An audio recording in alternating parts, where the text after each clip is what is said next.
Thought leadership from PwC. I think that mindset of saying, I'm not going to sit around negotiating forever. It's what is a reasonable outcome that makes sure that the TCFD recommendations can be used by any organisation, whether they're listed or not listed. Today we're back talking ESG with a focus on the Task Force on Climate-Related Financial Disclosures, or TCFD. This is PwC's Accounting Podcast. I'm Heather Horn, and thanks so much for joining us today. Among the big three sustainability disclosure proposals issued in 2022 from the European Union as part of the Corporate Sustainability Reporting Directive, CSRD, internationally by the International Sustainability Standards Board, ISSB, and in the United States by the SEC, one of the foundational points of alignment among these proposals is the incorporation of elements based on the TCFD framework. This popular framework provides a point of continuity with voluntary reporting and unites the three proposals through key themes, including required disclosure of the broad impacts of sustainability-related risks, as well as governance and oversight of the related risks and opportunities. But before it was incorporated in any of these proposals, TCFD was already a heavyweight in its own right in terms of the breadth of its adoption. Founded in 2015 under the auspices of the Financial Stability Board, the TCFD's framework is currently endorsed by over 2,600 organizations worldwide, making it one of the most widely used sustainability reporting frameworks. How did TCFD become what it is today? What is it about this framework that resonates with investors and end users? And what lies ahead for the TCFD now that it's gained so much traction? To answer these questions and more, we have a special guest. Jon Williams is a partner in PwC UK's Sustainability and Climate Change practice, and he currently serves as a member of the TCFD. His work for PwC focuses on strategy, risk management, climate change, climate finance, and more. Additionally, Jon serves as an advisor to the World Economic Forum on their climate governance initiative. I'm so excited to have Jon on the podcast today. I hope you enjoyed this conversation as much as I did. With that, let's get started. So Jon, welcome to the podcast. So nice to have you here today in person talking about TCFD.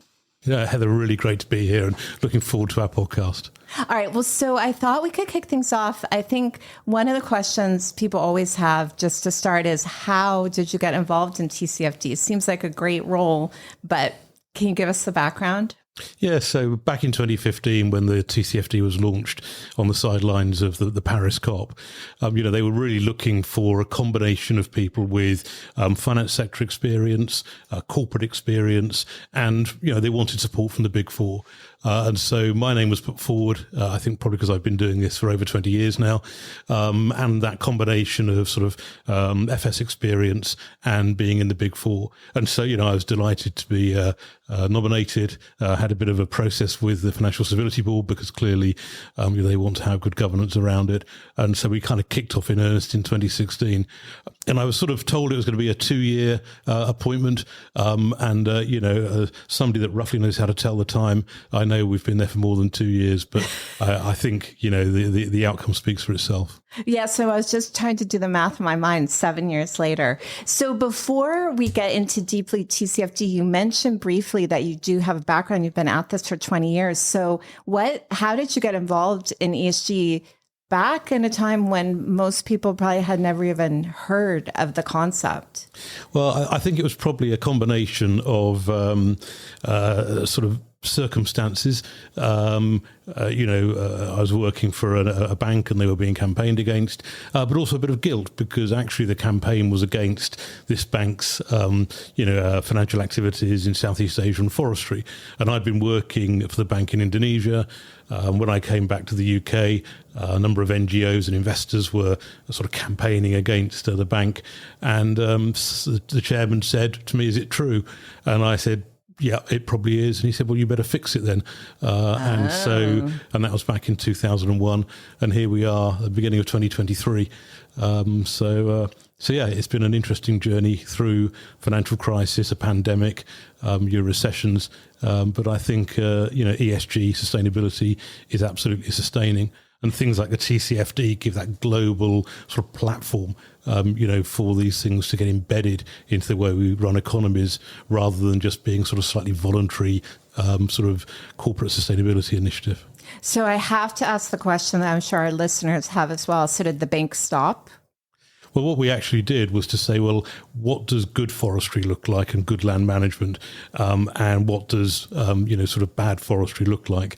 And actually walking around the plantations of North Sumatra, as I did, I was a banker that liked to sort of kick the assets, as they say, you could really see a difference with well-run, profitable, environmentally sensitive and socially responsible plantations, and those that weren't. And so when you knew what you had to look for, you said, well, we can do this. We've just got to make sure that the clients that we choose to work with are following well-established standards. And the best standard, is the Forest Stewardship Council. And so we said to our clients, if you can get certified, we'll stick with you.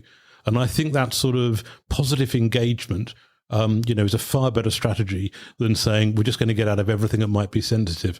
And then, of course, you've dealt with forestry. Then they say, well, what about freshwater infrastructure, so dams? What about poverty and a role for microfinance? What about the chemical sector, the mining sector, energy, and then climate change? So it was a bit of a journey.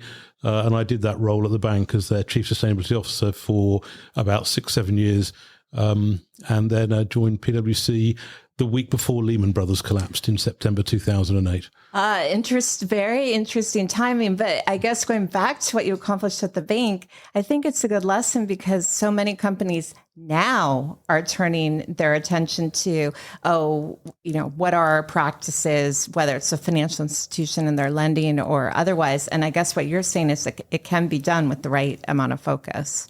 Yeah, I mean, I always used to talk about the 3 Ps, so policies, processes, and people. If you can have the right environmental and social policies and embedded into, your risk framework, the way you think about products, etc. If you then have, processes that are efficient, that are easy for people to use, and then you train the people to say, these are the questions you need to ask. So, 25, 30 years ago, we were training bankers to think about cash flow analysis and what that means for credit risk. It's no different. You're just saying to them, here are a set of guidelines, here's a due diligence process, can you follow it as part of the lending you do? And then reporting on that. And so it was a sort of, as Mark Carney said on the TCFD, we've got to get this wired into the stuff we already do. We don't want to invent new processes. All right. So TCFD, let's talk about that. And to your point, it's supposed to be 2 years and you're still at it 7+ years later. But what I think is interesting is for people who are relatively new to this space, I guess it was 2 years ago, feels like longer, but in summer of 2021, we were still talking about the alphabet soup and, all this proliferation of different organizations who were involved from an ESG perspective. And then over the past, 18 months, we've seen that consolidate down. But one of the sets of initials that has really stood out is TCFD. And so I guess I will ask you the question, why? Why do you think TCFD has become the foundation for the work of the SEC, the ISSB, and then the CSRD climate standard? Yeah, I think there are a number of factors there. Firstly, the formation of the TCFD, we tried to make sure that we had, both regional and industrial representation. So both financial services and real economy sectors, as I call them, and representation from, developed economies, emerging economies, developing economies. We didn't get it perfectly right. We didn't have representation from Africa. We didn't get a representation from US energy firms, for example. But we had a good set of people around the table. The second thing was we wanted to build on the work of others. So the first thing we did was to look at all of the standards that report on ESG and pull out the TCF, the sort of the climate-related parts of that. And we invited some of those organisations in to help us. So, we work with people like CDSB, CDP, etc. And actually, when you look at the TCFD recommendations, we've referenced where, if you respond to, for example, CDP, you'll have already covered TCFD. So we wanted it to bring together the standards. Then I think there were a couple of other factors that were quite important.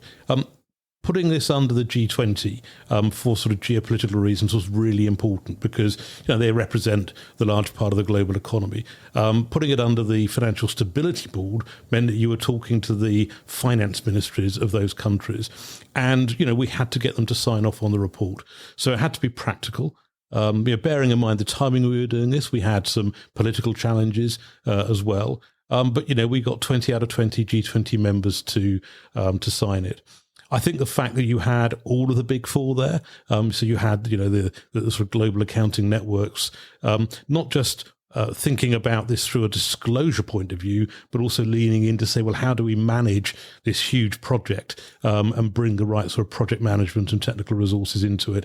The TCFD was well funded, and therefore, we were able to sustain the work, particularly some of the technical work that we had to sort of buy in. But I think, for me, it was the fact that it was very stakeholder-led as well. We spoke to over 2,000, organisations and individuals across a whole spectrum of the economy. And then the final thing I'll say is we always had this mantra, is it decision useful? And if we were going to put a red line through it because we felt it wasn't necessarily going to make a better informed decision, then we did that up front. I guess one final point, and Mary Shapiro, I remember, who was one of the co-chairs, said this. She said, don't expect to walk out of this room with everything you want agreed, because this has got to be a collaboration, a compromise. We've got to get to where we can. And therefore, I think that mindset of saying, I'm not going to sit around negotiating forever. It's what is a reasonable outcome that makes sure that the TCFD recommendations can be used by any organisation, whether they're listed or not listed. So if I think about from a timeline perspective, if you basically formed at the beginning of 2016, you got your recommendations out in 2017. I mean, that is a fast timeline. So was that concentrated work during that period, or all those 2,000 conversations? That's, if I do the math, that's more than one a day. So how did that process work? Well, I think we had two senior and very dedicated sponsors. So, having Mike Bloomberg and Mark Carney, keeping us on track was really important. We had an absolutely brilliant secretariat. So, whilst all of the TCFD members did quite a bit of the work, the secretariat were just amazing in terms of really keeping the pace up. And I think, PwC and the other accounting firms that were there also put resources into it. So at its peak, I would think it was probably 2 days a week of my time, and with a pretty full-time team of, 5 to 6 people, the right technical resources, the right project management resources, etc. I think the other thing that I was really pleased about was that people put their egos in a box, so it wasn't a sort of people trying to jostle for position. We genuinely said, who can best do this work in the next 2 weeks? And they just got on with it. So I think it was a real team spirit, good sponsorship, great secretariat. And yeah, we got the recommendations out in July 2017. So, Jon, question for you then is 2017, obviously original recommendations, and then sort of a refresh, do I call it that, in 2021? What exactly was that, and how incremental was that? Yeah, so every year since we released the recommendations in 2017, we did a status report, and as part of that, actually spoke to both preparers and users and said, how are you getting on? Is it easy to implement? Is it useful, etc.? And we sort of took that feedback, and there were 2 or 3 things that came out. Firstly, scenario analysis is difficult. So we've done a lot of work, as part of the original report and subsequent reports on sort of demystifying scenario analysis. On top of that, we work together with the World Business Council for Sustainable Development and their members in a very practical way to say, what is achievable at the moment and what do you need to sort of meet all of the recommendations. So I think that capacity building and receiving that feedback was important. The other thing is, in 2017, we had probably got a little bit over the top on the metrics because we were sort of seeking perfection, and perfection meant there were probably too many metrics. And what we realised is actually many of the metrics, are consistent across different sectors. And then the third thing is we wanted to begin to bring in this sense of what does a transition plan look like. So, particularly the financial firms would say, well, we don't really know whether our client is on track. So really the update in 2021 was about saying, let's help people with scenarios. Let's help people by simplifying the metrics and targets and making them more consistent where we can. And let's put out some guidance around transition planning, which is sort of fed into things like GFANZ and the UK Transition Planning Task Force. And I think that's really how the TCFD has evolved, from setting the standards, making sure that we did that 3-year review, and then saying, how do we continue to build capacity both within preparers and users, but also within the broader market system. And then in terms of adoption, I know it's been broad, and we can talk a little bit about different countries where it's adopted, but big picture, is it more than what you expected? Is it what you would have hoped, or, sort of what's the lens that you would look at it? More needs to be accomplished? Yeah, so I always talk about the TCFD at 5, and if I think about my son at 5, he could get himself to school with some help. He needed someone to drive him there. He could tie his shoelaces, and there were tutors to help him learn. And it feels a little bit like that. We're definitely up and running. If I look at the end of 2022, we had over 4,000, companies supporting the TCFD, and by that I mean saying we are going to implement it. Market capitalization of about $26 trillion US. The number that I pick up, though, is always the financial firms. So if you think about the nearly 1,500 financial firms that have committed to implement the TCFD recommendations, they can only do that if every single person they lend to, they invest with, that they underwrite if they're an insurer, does it. And the financial assets they're managing is nearly 220 trillion. So that is a lion's share of global equity and debt capital markets. So that's really impactful. We've just gone over 100 jurisdictions where TCFD is being implemented. So it has scaled really quickly. But I don't want to be overly glowing about what's been achieved, because, we were very explicit in the status report 5 years in. We said that the number of companies producing TCFD-aligned reporting continues to grow, but more urgent progress is needed. And why did we say that? Well, of the 1,400 companies that we reviewed as part of that status report, 43% are applying at least 5 of the 11 recommended disclosures. But here's the nub. Only 4% are applying all of them. So there's still a ways to go. So we've been very pleased with progress, but we think given the urgency of climate change as an issue and the requirement for better disclosure by companies, then, we've really got to get that 4%, up materially. And do you have a reason for the reporting gap? Is it just too difficult, or it takes time, or why do you think there is such a big gap between the number that are fully implementing and the number that are implementing some portion of it? Well, so we know that some of the recommendations are more difficult than others. So, for example, under the sort of strategy recommendation, we talk about strategic resilience. So how resilient is your corporate strategy, your business model, your financial plan to different climate scenarios? And, the methodologies around climate scenarios are getting immeasurably better, but they're still quite challenging, particularly for maybe mid-cap companies where they don't have the internal resources.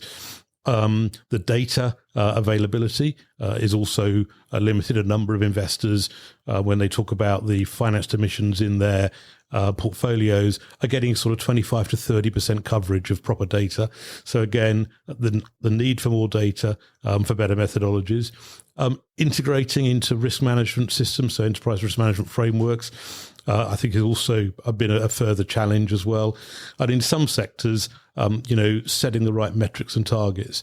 So, year on year, we've seen an increase against all the recommendations, which is great. But I think they're the sort of key issues. The other thing I'd say is one of the enablers of implementation is regulation or the threat of it. So I think giving companies, a period of time where they can practice implementing the TCFD recommendations, deciding when they're going to make them public as a disclosure, and then saying it will be a requirement, maybe if you list here, that we would expect in the future you to report. And we've seen progress in the UK and in the EU because of a move towards sort of regulatory disclosure. So in the UK, within the next 18 months, all companies registered in the UK with some limitations around materiality will have to disclose under TCFD. That's a really powerful lever. But I think it would have been very unfair to set that lever going in 2017. So we have had 5 years revision. Now we've got the exam. But let's take this UK example, because a publication that I have recommended many times to our podcast listeners is one that the UK PwC firm did on the green shoots of TCFD reporting, which looked at the first 50 companies that filed under these new requirements. And even in that assessment, they found reporting gaps. And so you make a good point that regulation is important. But do you ultimately then see that the regulators are going to need to push, almost the way like our US audience would be familiar with the SEC comments that, that has raised the bar for reporting? Or what do you think the regulators are going to need to do to raise the bar? I think they're already doing it, actually. So the reporting sort of rules in the UK have embedded in it, as they do for any disclosure, a concept of materiality. And therefore, if a company genuinely doesn't believe that climate change is going to be material to it, then they're able to do a much slimmed down disclosure, which focuses really just on governance and risk management. And it's only when they deem that to be material that they then have to start doing a scenario analysis, thinking about strategy and setting metrics and targets. And I think that's an important thing, because putting aside climate change, if there was any other issue that wasn't material, you wouldn't expect a company to disclose it in its director's report or in its financial statements. So that, to me, I think feels right. However, the Financial Conduct Authority has been very clear that they are going to look at climate disclosures, and where they see them to be inadequate, that they will consider enforcement. So I think, as well as having a reporting regulations, you've then got the Financial Conduct Authority saying, we're going to police this. And I think that really raises the bar. So, I'd say watch this space. It would be inconceivable that every company would get this perfectly right, in the first round. I think really continuing to help build capacity to make these disclosures, to enable companies to meet these increasing regulatory requirements, will be key. There is one challenge for global companies, though, and that is there is no global standard. So the vision of the TCFD was that it would be a global set of recommendations. That's what it is. However, whilst the ISSB has said it will take the TCFD framework as its core part of the framework, and the disclosure documents it's put out for consultation reflect that, the EU has got its own ESG framework for disclosures. The US has yet to sort of put the detail around that, and other countries again are having slightly different variants. And I think the challenge you have with all of these different standards and taxonomies as a global firm is, of course, you've got to meet those requirements in each country. But really what you want is one set of standards, one set of metrics, one set of disclosures that are primarily useful to you as directors of the company, and therefore you disclose them because it helps describe your performance. So you raised an interesting point on the different regulation and the roles of regulators. And one of the things you mentioned early on here is CDP and sort of the interaction with CDP and TCFD. And something that stands out to me is we've seen, we call it the big three proposals. So the ISSB, CSRD, and the SEC proposal, all based on TCFD. But one thing some of our listeners may be less familiar with is that the U.S. federal government also recently put forth proposed rules that would require disclosure by federal suppliers. And actually, the comment letter period got extended to February 13th if people want more time to comment. But very interesting in there, and I hadn't been as focused on this, is that they are requiring reporting using the CDP questionnaire, but only those portions of the questionnaire that cross-reference to TCFD. So that effort to do that cross-referencing, is that something that came sort of jointly and involved both parties, or how did that work? And again, what is sort of a reflection from a TCFD perspective when you see something like the federal government saying, yes, CDP, but only that portion of it? Yeah, so we did the technical work at TCFD right back in 2017, as we were thinking about, we don't want the TCFD to be another standard. We want it really to bring together and to lead to that sort of consolidation. So we did the mapping literally recommendation by recommendation, and that's one of the annexes in the original report. Obviously, we shared it with CDP and sought their input and refined it for that. So I think that's a really useful document, and we did the same with other standards. So the hard work has frankly been done there, which is good. And, the ISSB has also announced, I think last month, that they're going to embed parts of CDP into their standards. So it all feels to me like we're converging rather nicely. The comment about the sort of federal procurement reminds me of, in the UK, when I mentioned earlier that the bank I was working for and we had challenges in forestry. The strongest signal a government can give about intent is what it does with its significant procurement. And so when it came to forestry, the UK government said, we are only going to use in our procurement sustainable and legal timber. And that's something that has been also applied in the EU. And that's a really powerful statement, because what it says is, if you want to work with us, and we may be the biggest buyer of goods and services in the economy, then actually you need to meet our standards. It's exactly what corporates do when they're trying to implement their policies. So I was really pleased to see that. And of course, it has far greater reach than just necessarily the primary supplier to the US federal government, because they will have very long supply chains. And if you're a primary supplier to the government, then you've got to look down your supply chain. And we all know how challenging Scope 3 emissions can be. But at least if there is a clear intent and people are given enough time to come up with those disclosures, then, it will make good progress. So look, I'm a big fan of governments leading from the front, and I think that's a good example of the US doing so. Well, and I think you are spot on. And I don't know if you've read the proposal, but I do have it in front of me. And one of their 5 stated benefits is improved transparency, accountability, and ability to collaborate with suppliers. And then it goes on to talk about supply chain engagement and how that can be driven by this rule. So this is not a podcast about that proposed rule, but I did think that was an interesting point. And it's interesting to hear you echoing that, because that is something that they see as a perceived benefit. So let me go back then, because one of the earliest points you made was that you thought it was very important that this was under the G20. And we've mentioned the US, some of what's going on in the US. We've talked about the UK. We talked about the big 3 proposals. How about more broadly, as you step back and look at the G20, what role do you see that they are playing in terms of pushing forward TCFD? Yeah, I think one of the things that's important to understand is that the Financial Stability Board is an advisory body to the G20 finance ministers. So when people say to me TCFD should be mandatory, from a governance point of view, it can't be, because it sits within or under the support of the TCFD. And the reason for that is that really it's got to be down to sovereign governments to put in place a regulation that reflects, where the ability of companies to report sits, the state of the economy, etc. But to put in place those regulations, that's what you're seeing in the UK, in the EU, in the US and other countries. Beyond those we've spoken about, there are many other countries, really looking at TCFD. I would certainly pull out countries like Malaysia and Singapore and Australia. Japan has the largest number of TCFD supporters of any country, and therefore you can really see the sort of commitment there.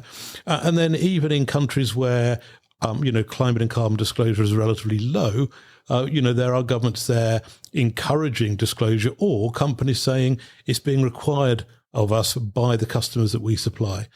So I think that combination of investor pressure, supply chain pressure, government regulation, or the sort of promise of regulation is really important.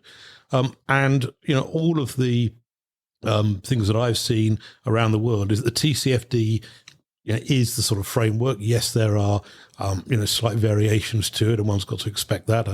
Let's be honest, we don't have one single global accounting standard, so let's not assume we can get there in the short to mid-term for climate.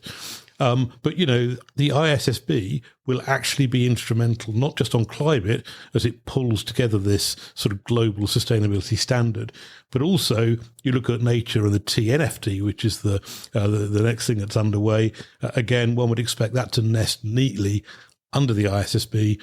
And the TNFD are using a very similar framework to the TCFD because you need that alignment. So what do you think is next then for the TCFD? So, if I think about the work program that we're planning for 2023, and actually the TCFD is meeting in plenary the tomorrow after this podcast, we're very much focused on how do we continue in our capacity building role. When we look at the surveys we do as part of the status report, where do we think the gaps are in capacity? Building sort of broader market alignment, so working with organisations like IOSCO to say, well, how do we begin to include this in listing requirements, for example? Working with the Network for Greening the Financial System and saying, what does this look like through a sort of central bank supervision point of view? So there's sort of almost entity level capacity building, sector level, and then economy wide level. So I think that's important. Continuing to work in support of the ISSB, because the expectation is that they will pick up the sort of standards work from the TCFD as they begin to push out their standards. And then I think also making sure that what we do aligns with organisations like GFANZ and the work they're doing, particularly on sort of transition planning for both companies and for the finance sector. So to me, it feels like a sort of great convergence. Yes, there's still quite a bit of alphabet soup out there, but I think a combination of sort of regulation and global standards is getting us to a point where we will have a better aligned framework that we can report against. And that's really important because if we think how long we've been at this, and then you listen to the scientists about how much longer we have to fix it, we're kind of 3/4 of the way through that. And, we've really got to get to a point where we've got far better sustainability data, far better climate data. And I think the TCFD has been quite a strong driver of that. One quote that I particularly liked from Antonio Guterres, the UN Secretary General, and I wouldn't say the UN are always renowned for high emotion, but he had a brilliant quote in Sharm el-Sheikh at COP27, and he said, "We are on a highway to climate hell with our foot on the accelerator." And then he said, "We are in the fight of our lives and we are losing." So that was a really strong warning based on the reports of scientists just ahead of COP27, which said, look, we're running out of time. And, our own analysis at PwC, would suggest that we've got to make a 77% reduction in carbon emissions this decade to maintain global temperature rises at 1.5 degrees. 2021, we decarbonised at 0.5%. We need to decarbonise at 15.2. That's the scale of the challenge. And good disclosure by companies to the people that fund them or insure them is really important if there's going to be a smooth transition to net zero and that we avoid the worst of dangerous climate change. Well, I'm so glad you made that final point. Well, first of all, I'm glad you shared that quote, although for our listeners, since you can't see us, I will say I had the visceral reaction because that is quite a striking quote. But then your final point on the importance of reporting, I do think sometimes people getting into the space from the financial side, all we're doing is reporting. We're only reporting. We're not actually doing something about the change. And how do you respond to that even an initiative like TCFD, it's just, and I'm doing the word just in quotes, just reporting what you're doing, and it's not actually driving change. This may not be an appropriate analogy given we're talking about climate change, but I always think about the iceberg, and the TCFD report is that visible bit that you've decided as a company, aligned to the 11 recommendations that you want to tell the world about. If there isn't anything underneath that tip of the iceberg, it won't float.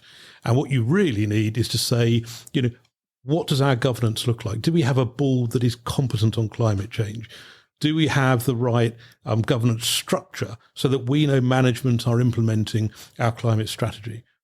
What scenarios do we think are realistic? Yes, a 1.5 degrees is a sort of a policy scenario. But what if we happen to believe that we may hit 3 or 4 degrees? Have we thought about our strategy, particularly if we have assets that could become redundant in a sort of 2, 3, 4 degree world, for example? Have we embedded it into our risk management framework? Does our chief risk officer actually understand how climate change affects credit risk, liquidity risk, operating resilience, etc.? And then have we set appropriate metrics and targets? And actually, have we set them with enough granularity that they're useful to management? And we're going to disclose a sort of top slice of that because that's what we want to tell our investors. So if I was a lender or an investor, I wouldn't just go, great, they've got a TCFD report, tick the box, lend them the money. Move on. I'd be getting right down and saying, well, tell me how you'll have to transition your strategy under the scenarios that you think are most realistic. And that, I think, is really important because it's the disclosure that is driving change within companies. And if I think about the clients that I speak to, that's absolutely what's going on. They're saying we have to understand, our current baseline emissions. We have to understand where they need to get to if we've made a net zero commitment. And we need to understand how for each of our operating businesses, or if you're a financial firm, our different portfolios, what that means this year, next year, the year after, etc. And are we on track? Are we actually getting ahead, or are we falling behind? If you had any other material issue that you thought was going to threaten your business model and you weren't tracking it with that degree of accuracy, I think you would probably have to assume that you're going to lose the backing of the people financing you. Yes, very compelling. That was a very compelling statement there, Jon. So let me wrap up then with 3 questions. One question, 3 different sort of scenarios. So my question is, what advice you have now? The 3 different parties that I am asking for advice for would, first of all, be someone in a supply chain. So this isn't likely for you, but it's coming to you from something else. And then someone new to the journey, but that is going to be regulated. And then someone who is further along the journey. What do they do now? So I told you all 3 of those in case you want to answer in some way together, but those are sort of the 3 categories. And if there's another category I should have thought of, you're welcome to weigh in on that too. Yeah, so I think, if you're a company in a supply chain, the first thing really you should be doing is either proactively engaging with your customer because you want to make sure they're going to grow their business with you, or, if they're coming to you with a supplier questionnaire saying, how can you help us disclose our scope 3 emissions, i.e. your scope 1 and scope 2? And actually, as a supplier, you should be doing it because you're really thinking about the impact of climate change on your business. But if perhaps you're in a jurisdiction or a market where that's still very early days, then actually engaging with your suppliers can be really important. Why? Because a number of them will help you do it. PwC does the same with a lot of our SME suppliers because we know they don't have the capacity necessarily. So we give them an online portal where they can help themselves, but also help us. So I would say engage with your clients. I think if you're sort of relatively new to this, well, there are a lot of people in the world that have been doing it for a while. So certainly talk to your peers within the sector. I think talking to customers who are maybe further down the line, as I've described in the supply chain example, talking to your investors through investor relations and saying, what is it you require from us? So that in the sort of, midterm, you'll still be on our share register or we'll still be a client of you if it's a bank. And then there are organisations, I mentioned WBCSD, who bring their members together at a sector level to help them think about TCFD disclosures. So there's a lot of material out there, and I wouldn't be doing my job properly if I didn't say, look at the TCFD hub, where we've put a lot of examples. And of course, I could say this, go talk to one of your advisors in a professional services firm. I think if you're further down the road, then, hopefully you're beginning to quantify the impact of scenarios. So rather than saying, here is a qualitative number, maybe carbon emissions, and, a sort of climate geek like me quite likes that number, but actually investors want to know, what does this scenario mean for revenues, for costs, for margin, for EBITDA, asset values, liabilities? So getting that quantification. That means you've really got to have the CFO and the finance function involved. And what we're seeing with more advanced companies is the sustainability folks who typically were doing sustainability reporting. With TCFD reporting, they're saying, well, the clue is in the title, F, financial disclosure. That sounds like something for the CFO and for perhaps the audit committee or the disclosure committee to review. So what you're seeing is the reporting is being led by finance. The content and the narrative is being led by the sustainability function. So you're seeing this much more firm-wide, cross-functional approach. I actually believe the role of the CFO in this is really important. Understanding where the data comes from, understanding that it's accurate, that it would pass a similar standard to, say, a financial disclosure where you need to have, assurance around it, and making sure you've got the right systems, and working out how to embed it into your overall financial report, because, again, the trend is to move away from standalone TCFD reports to reports that are embedded into that main financial filing or that main annual review. So whole spectrum of things that companies can do. But the one thing I'd say is just do it. All right. Well, that is an excellent message to end on. So, Jon, such a pleasure to speak to you today. Thanks so much for joining me. Really great to have been here, and hopefully what I've said is I've got some use to the listeners. I definitely think so. Thank you. Great. Thanks. That's our show for today. Tune in next week for more fresh episodes. So that you never miss any of our audio content, follow the PwC Accounting Podcast wherever you listen to your podcasts. And to stay up to date on all our latest accounting and reporting news, sign up for our newsletter at viewpoint.pwc.com. From Thought Leadership at PwC, I'm Heather Horn. Thanks for tuning in.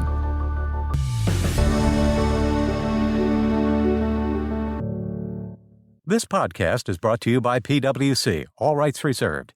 PwC refers to the U.S. member firm or one of its subsidiaries or affiliates, and they sometimes refer to the PwC network. Each member firm is a separate legal entity. Please see www.pwc.com/structure for further details. This podcast is for general information purposes only and should not be used as a substitute for consultation with professional advisors.